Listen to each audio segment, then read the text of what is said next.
Waduh, luar biasa. 4 pendekar penyair telah membawakan cipta karya puisinya dengan begitu luar biasa. Matur nuwun Mas Beno, matur nuwun Mas Ahyar dan Parmana, Mas Sukanto dan Mas Timur Cina Sukanto. Kita seperti mendapatkan satu konsumsi batin yang luar biasa pada malam ini. Aplaus untuk beliau-beliau.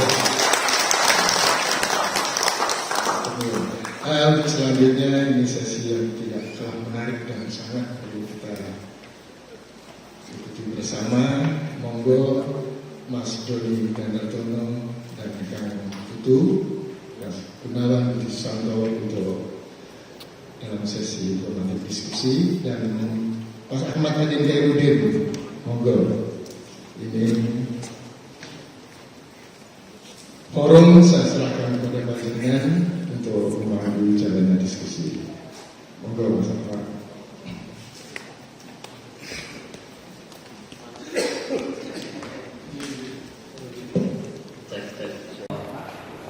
Mengingatkan saya mungkin belasan tahun yang lalu, sekitar tahun 2006, ketika Mas Pijan banyak berikan kami kesempatan yang muda-muda ini untuk ikut workshop, ikut pelatihan, ikut macam-macam. TBJT atau Taman Budaya Surakarta dulu menjadi hub yang sangat luar biasa mempertemukan anak-anak muda, dan ini membawa banyak memori pada saya karena banyak pertunjukan bagus, workshop dan lain-lain yang memang saya banyak dapat dari sini. Dan ini setelah belasan tahun juga saya di sini ya, kemudian mendapatkan kesempatan untuk menjadi moderator dan mengawal para senior saya. Ini di sebelah saya ada Mas Doni Danartono dan Kang Putu, yang mana saya juga dulu banyak berguru pada keduanya. Tapi mungkin ini agak kurang lengkap sebetulnya, nggak ada teman-teman dari Solo yang ikut di depan, tapi itu mungkin sudah menjadi pertimbangan dari panitia gitu. Ini kebetulan orang-orang Semarang semua yang akhirnya ngomong gitu. Dan sebelumnya saya dapat kesempatan untuk ikut membicarakan sajak-sajak ini, dan malam ini saya berkesempatan untuk mendapatkan cara pembacaan yang lain dari dua senior saya ini. Saya juga penasaran apakah puisi-puisinya Mas Ahyar itu sesulit yang saya duga. Dan itu mungkin Mas Doni Danartono bisa mengulas lebih jauh, dan tentu saja sajak-sajak lain yang ada di dalam kumpulan puisi ini. Ini tidak perlu berpanjang-panjang, kita kasih kesempatan pertama pada Mas Doni Danartono untuk memberikan ulasannya. Monggo Mas Doni. Selamat malam, terima kasih Adin. Jadi ya tadi saya menikmati pembacaan puisi dari 4 penyair, dan saya sudah menulis makalah saya yang akan saya bacakan saja supaya saya juga dikira penyair. Tugas puisi. Saya sepakat dengan pernyataan Gunawan Budi Susanto, Kang Putu, yang di sebelah kanan saya itu, di pengantar buku Anjing yang Mencintai Bunga, antologi puisi 5 penyair, bahwa para penulis antologi puisi ini adalah penyair sebenar-benarnya penyair. Sebagai penyair, mereka adalah pencipta syair, bukan pengarang syair. Mereka mencipta syair dengan cara memilih, memilah, menimbang, menakar setiap huruf dan tanda baca secara tekun, cermat, saksama, teliti. Mereka menyusun, merangkai huruf menjadi kata, kata menjadi kalimat, menjadi baris, menjadi paragraf, menjadi kisah, menjadi sajak, menjadi puisi, menjadi syair secara sungguh-sungguh, hati-hati, cermat, dan terutama bertanggung jawab.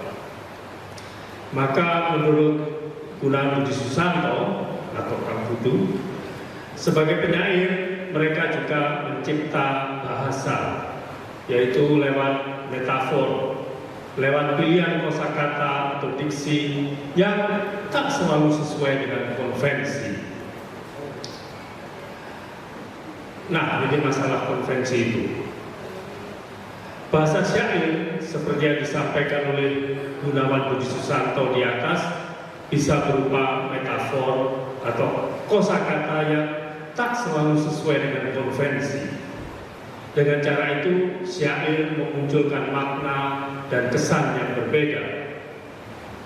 Penyair memang menyadari daya dari bahasa. Mereka tak hanya menerima kesepakatan umum tentang hubungan, maaf ini agak filsafat ya, hubungan antara kata atau signifier dengan maknanya atau the signified. Mereka menunda dan memainkan kesepakatan umum itu.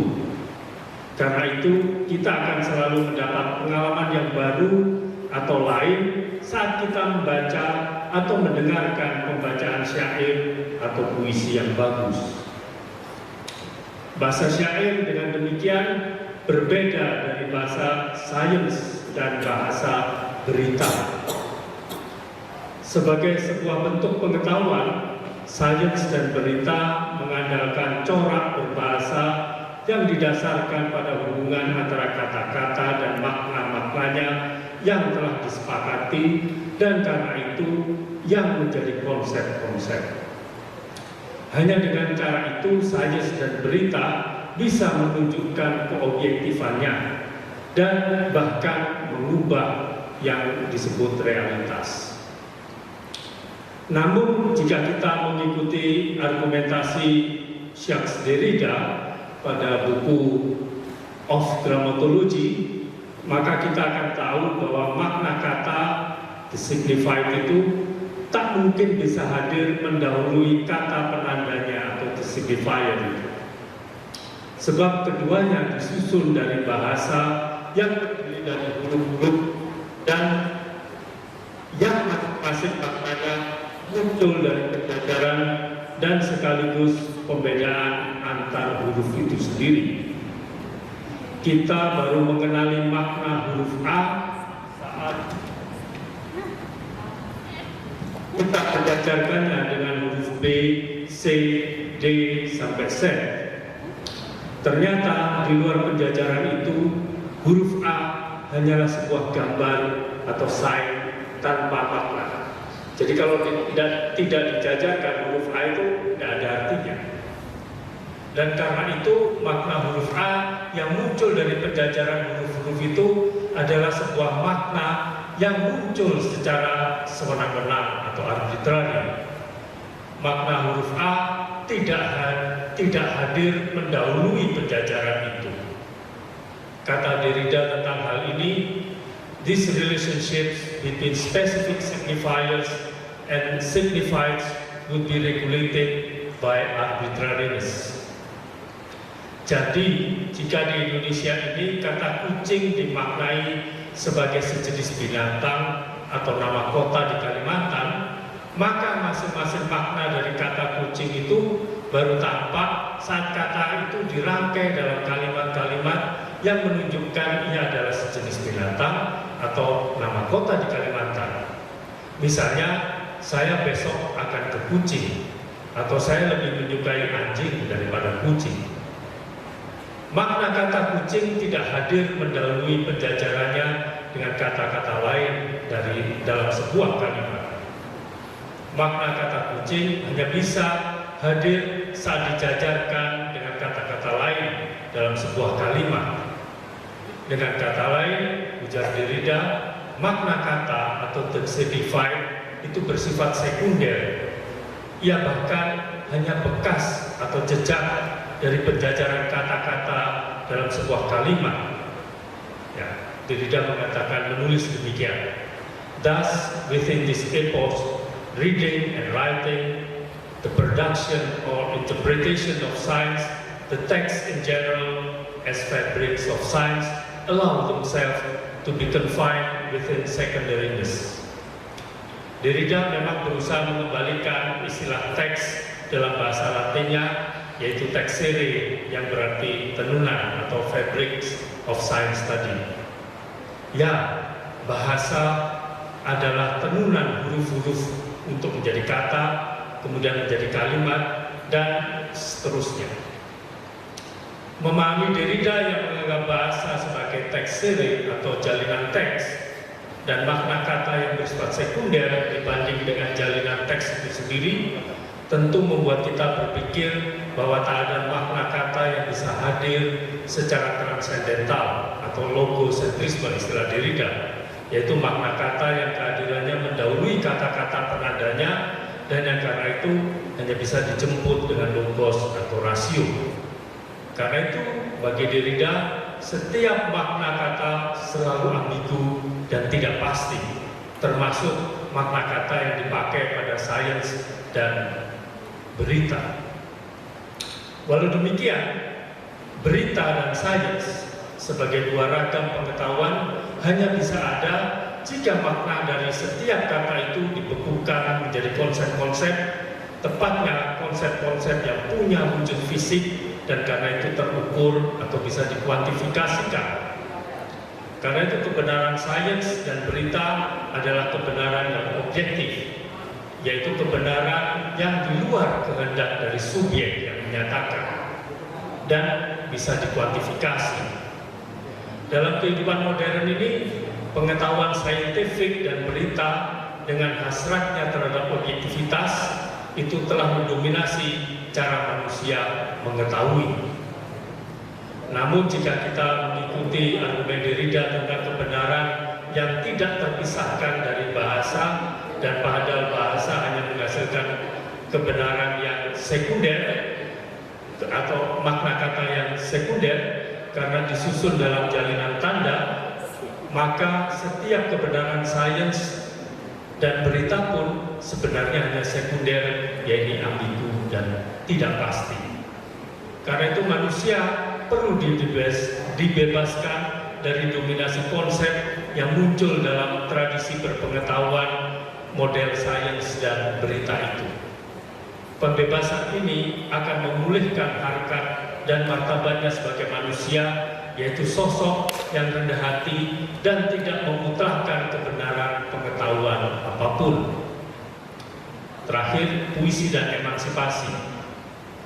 Pendapat Gunawan Budi Susanto atau Kang Pudu yang saya kutip di atas tentang penyair sebagai pencipta bahasa lewat metafor, lewat pilihan kata, atau kosakata atau diksi yang tak selalu sesuai dengan konvensi, menunjukkan bahwa syair, puisi, dan penyair adalah orang-orang yang selalu menampik kemungkinan pembakuan makna kata.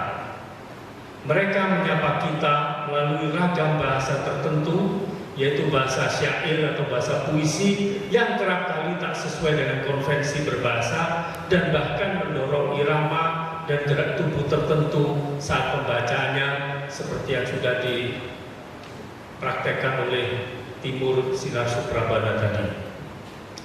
Ragam bahasa puisi dan syair yang tak konvensional ini justru yang membuat kita paham bahwa dalam kehidupan ini, lebih kaya daripada yang dikonsepkan oleh kata-kata yang maknanya telah dipastikan itu. Ternyata kehidupan ini bisa dijelaskan bukan hanya melalui konsep seperti sains dan berita, tapi juga misalnya melalui metafor. Metafor adalah makna kata yang ditetapkan dengan meminjam makna kata lain yang mirip, namun yang sebenarnya berbeda. Manusia menggunakan metafor ketika ia tidak memaknai sebuah kata berdasarkan unsur-unsur dari kata itu sendiri. Misalnya istilah memanjatkan doa. Doa kok memanjat ya? Itu adalah sebuah metafor untuk memaknai kesungguhan dan dengan kesegenap kemampuan tubuh seperti saat memanjat pohon yang tinggi untuk menyampaikan harapan kepada Tuhan yang maha tak terpermana itu. Karena itu metafor tidak objektif dan tidak bisa diilmiahkan. Ia hanya sebuah alias. Namun melalui metafor dan rima, puisi mampu membebaskan manusia dari dominasi ragam bahasa sains dan berita yang menuntut dan menteror manusia dengan kewajiban untuk menunjukkan objektivitas. Tentang hal ini, Gunawan Muhammad menulis, puisi adalah ikhtiar ke arah kebebasan. Itulah sebabnya puisi membuka ruang artikulasi hingga longgar dan luas, sebuah l'espace literaire atau ruang literer dalam istilah Blanchot. Puisi tak berangkat dari nama yang menyempitkan identitas, yang membuat arti menjadi beku. Puisi menampik konsep yang selesai. Konsep yang pasti dan selesai memang memungkinkan kita menguasai hal ikhwal. Kita tak merasa dalam chaos, kekaburan atau ketidakstabilan. Tapi niat untuk menguasai dunia mau tak mau akan menjerat manusia. Maka puisi lahir, puisi hidup dengan dan dari metafora yang mencoba menangkap hidup dalam kekayaan yang tak terhingga. Saya ingin mengambil sebuah puisi karya Akhyar Permana sebagai contoh. Puisi yang berjudul Khuhatet Medyau untuk Bung Hatta ini berusaha menyuarakan harapan untuk bebas dari kehidupan yang kalut. Cara Akhyar menampilkan pengharapan ini adalah dengan mengulangi akhiran ang pada setiap baris kalimat dan bahkan yang menciptakan kata-kata baru yakni tembiang, rampang, bungkam yang saya sendiri tak tahu maknanya. Tapi penggunaan kata-kata itu mengisyaratkan sebuah keadaan yang buruk atau memburuk. Dengan demikian, pengulangan itu akan menghasilkan irama monoton yang mencekam tapi yang berpengharapan. Saya boleh baca ya Mas Akhyar ya. Bung, sudahkah terbilang sejak pagebluk menunjang serupa babi hutan luka tembiang, ganas merampang, kami jatuh terjengkang, rubuh membungkam, kehilangan pegang. Sekian, terima kasih. Saya masih berhutang untuk membahas sifat puisi yang sifat penyair yang lain. Akan saya guna sebentar. Berarti ini bisa muter di Mas Doni. Tiga ya, Mas. Strategi. Masalahnya itu gak harus dengan bahasanya itu. Kalau mau buka tesaurus sama Google itu udah banyak ya. Cuma memang itu kata-kata yang jarang dipakai. Gimana Mas?